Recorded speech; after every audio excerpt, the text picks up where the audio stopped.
Hi Foundations of Business Analysis students, and welcome to this Excel tutorial on descriptive statistics. Today what we're going to focus on is how to describe continuous variables. Now what we know in business analysis is that as we often collect data from a large number of observations, we want to be able to distill that data down into a format where we can easily identify some of the key characteristics. Descriptive statistics enable us to do that, and we're going to jump into Excel to see how we can perform descriptive statistic analysis.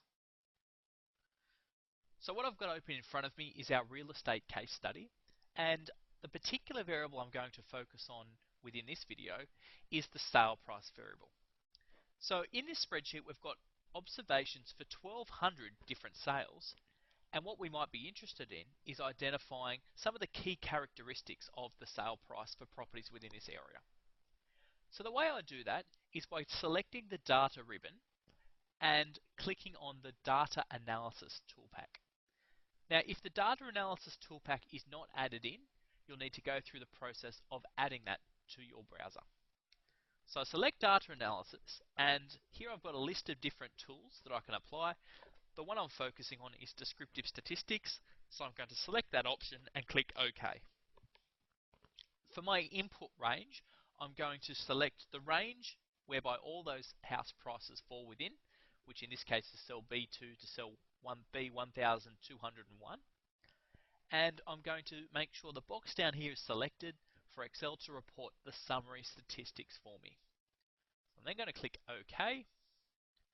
And we can see here in this new worksheet, a descriptive statistic table has been calculated.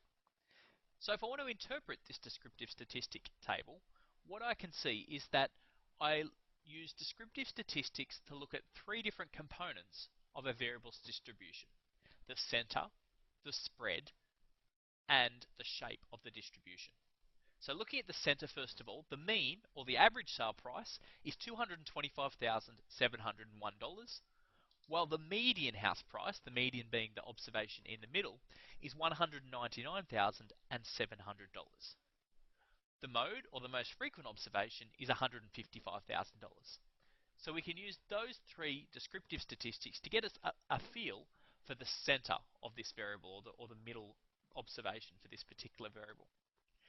The second thing I want to look at is the spread, and there's two ways we can look at spread. First of all, the range gives us the difference between the minimum and maximum observation, and we can see the range here is quite large. It's about $1.12 million. A statistical measure of spread is the standard deviation. The standard deviation gives us a feel for the deviation from the mean of the data. So here we've got a standard deviation of $117,459. Now in coming weeks, when we look at the characteristics of the normal distribution, we can actually see that that standard deviation gives us an important meaning, because we expect within a normal distribution that 65% of all observations will fall one standard deviation either side of the mean.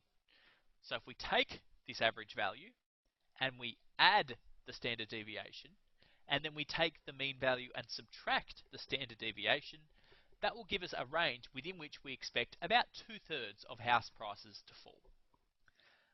The last descriptive statistic that we use to describe this variable is its shape. And in terms of shape, what we're looking at here is whether or not the shape is symmetrical, whether we expect this variable to follow a normal distribution. For shape, I focus here on the skewness and kurtosis. In particular, I'm going to look at skewness. Skewness is the degree of asymmetry, and we can see that that skewness is 2.24, which is quite different from 0. A positively skewed distribution means that this distribution has a much longer right tail compared to the left tail. Or that means that there are extreme positive observations within our sample. So we can use this table to give us a really quick snapshot of what house prices look like in a particular area. One other really effective way that we can report descriptive statistics is doing it visually using a histogram. So if I go back to my raw data, and once again I select this house price variable, and I click on the data menu and go back into the analysis toolpak, another option I can select is a histogram. So a histogram gives us a visual representation of our descriptive statistics. So I'm going to click OK. Now, in this particular case, it's asking me for my input range, and my input range is the data, the sale price data, so again, B2 through to B1201. Now, a histogram is actually going to combine my continuous variable into a whole lot of bins or into a whole lot of categories. If I leave that undefined, if I don't put anything in this bin range category, Excel will automatically calculate the particular bins that are most appropriate from my distribution. So I'm going to leave that one blank. And the last thing I'm going to look for down the bottom here is I'm going to select Chart Output. I'm going to ask for the visual representation of that histogram and then click OK. So we can see here Excel has created all these bins or all these different categories, and then it's looked at the frequency distribution or the number of observations that fall within each of those bins. But what I'm most interested in here is this histogram.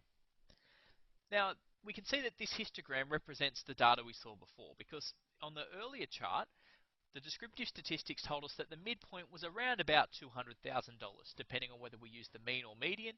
That's around about this value, which visually makes sense. We also saw before that the data was quite spread apart based on the standard deviation and the range, and we can visually see that spread on this histogram. Last of all, our descriptive statistics told us that this variable had positive skew, and that's what we can see up here. We can see that there are these extreme right tail observations that mean that the variable is not symmetrical. The distribution looks as if someone has grabbed the right tail and given it a yank, pulled some extreme observations out this way. So that's performing descriptive statistic analysis in Excel using both the Data Analysis Toolpak Descriptive Statistic add-in and also the visual representation using a histogram.